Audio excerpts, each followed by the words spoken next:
प्रिय बच्चों, सदा खुश रहो। मैं हूं सुशीला शर्मा। मेरे इस रितम अध्ययन चैनल में आपका हार्दिक स्वागत है।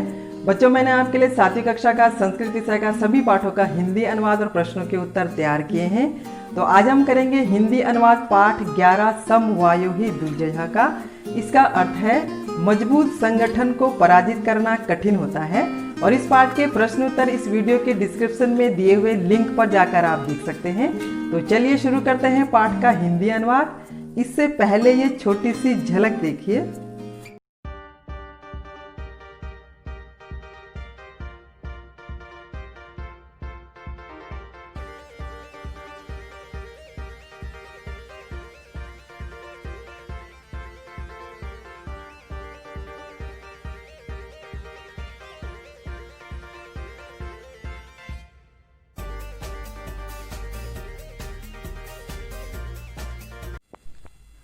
बच्चों, इस पाठ की कहानी एक जंगल से शुरू होती है जिसमें हाथी, चिड़िया, मेंढक, मक्खी और कठफोड़वा पक्षी रहते थे।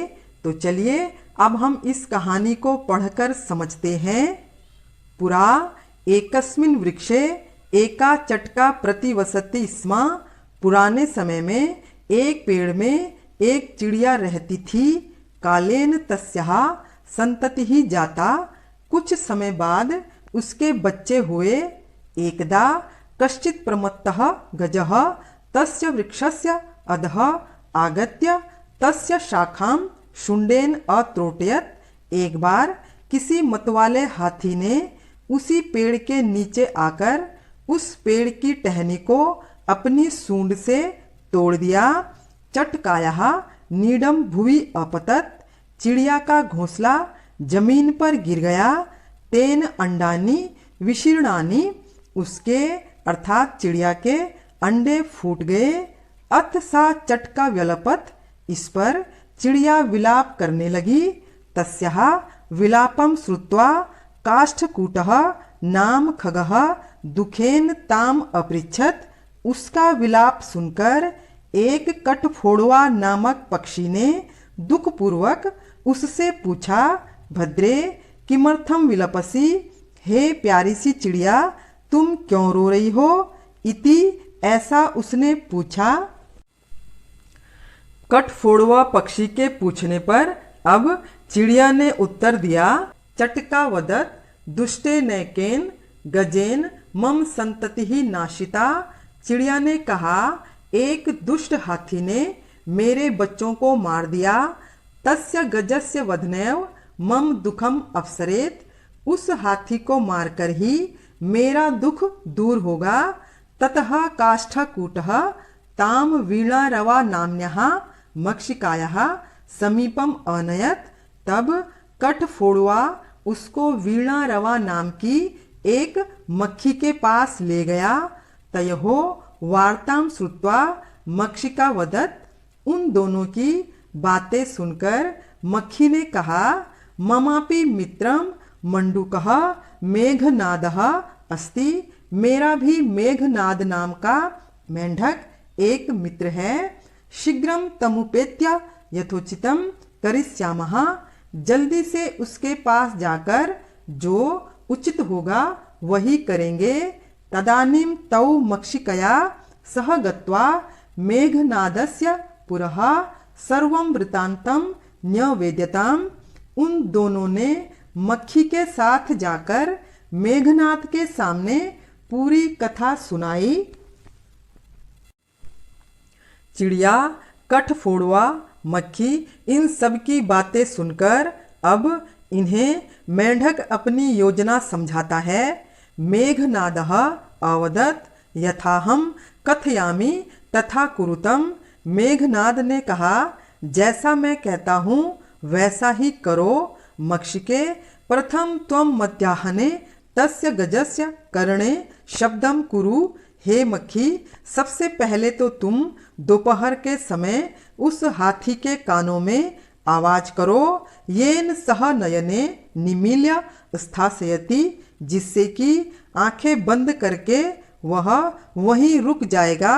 तदा काष्ठकूटः चंच्वा तस्य नयने स्फोटिष्यति। तब तट फोड़वा अपनी चोंच से उसकी आंखें फोड़ेगा एवं सह गजः अंधः भविष्यति।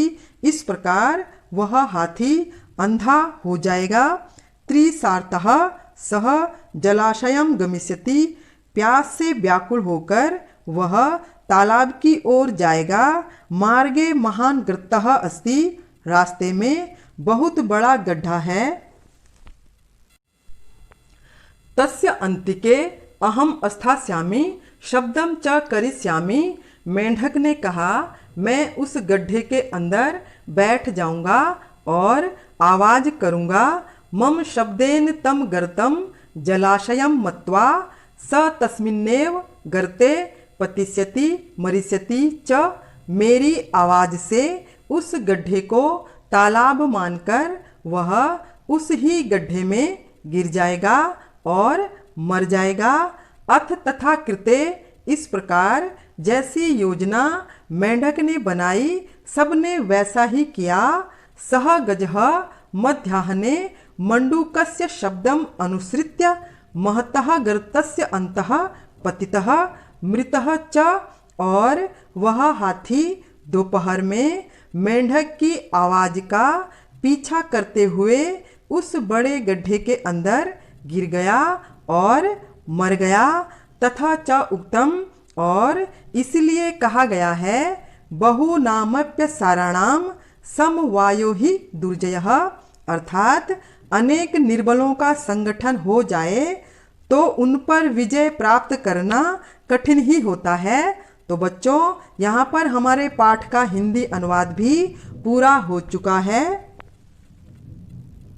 तो बच्चों, अभी हमने पाठ 11 समवायो ही दुर्जयः का हिंदी में अनुवाद किया। इस पाठ में बताया गया है कि किस तरह निर्बल पशु जीव जंतु और पक्षियों ने संगठन बनाकर एक विशाल हाथी को मार गिराया।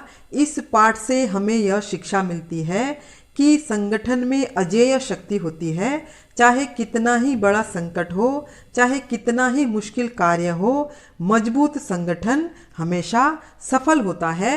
तो बच्चों, मुझे भी आप लोगों के साथ पढ़कर अच्छा लगा। तो चलिए फिर मिलते हैं पाठ 12 के साथ। तो मैं उम्मीद करती हूँ कि अब आपको पूरे पाठ का हिंदी अनुवाद अच्छे से समझ में आ गया होगा। अगर आपको ये वीडियो पसंद आया हो तो लाइक और सब्सक्राइब जरूर करें, और अगर कहीं पर कुछ समझ में नहीं आया हो तो कमेंट्स जरूर करें, ताकि फिर आपको समझा सकूं। तो अब मैं आपसे विदा लेती हूँ। फिर मिलते हैं अगले वीडियो में। तब तक आप खुश रहिए, मस्त रहिए। धन्यवाद।